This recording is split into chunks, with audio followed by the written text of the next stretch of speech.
یقین، یا انگلش میں آپ کہتے ہیں اس کو بلیو. سوال یہ ہے کہ یقین اور بلیو کی بنیاد کیا ہوتی ہے؟ علم. علم سے یقین حاصل ہوتا ہے، علم سے بلیو حاصل ہوتا ہے.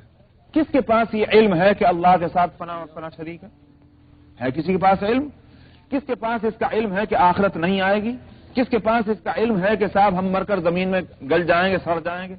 جب علم نہیں ہے تو معلوم ہوا کہ اب جس چیز کو نظریہ بنایا ہے اس کی بنیاد شک ہے نہ کہ یقین. ہاں اس شک کو انہوں نے یقین کی شکل دے دی ہے.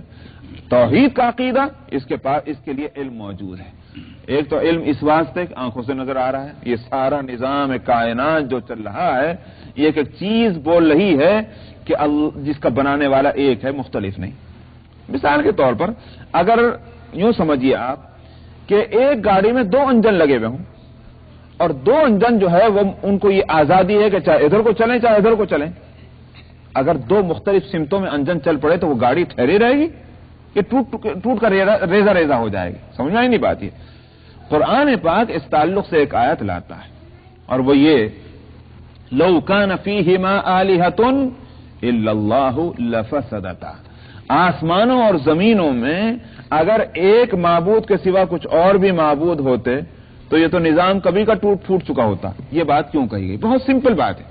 کہنا یہ ہے کہ وہ جو دوسرے معبود جن کو تم تجویز کر رہے ہو، یوں بتاؤ وہ مختار کل ہیں یا مختار کل نہیں ہے؟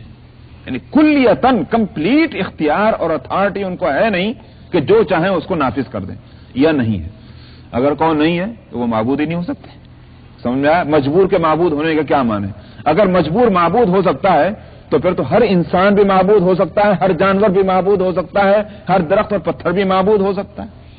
لیکن اگر وہ مجبور نہیں ہیں اور وہ مختار ہیں، کمپلیٹ ان کو اختیار حاصل ہے، تو پھر ظاہر ہے کہ یہ تو نہیں طے کر سکتے کہ سب کے سب مل کر ہی ہمیشہ فیصلہ کیا کریں گے. سمجھ میں آیا؟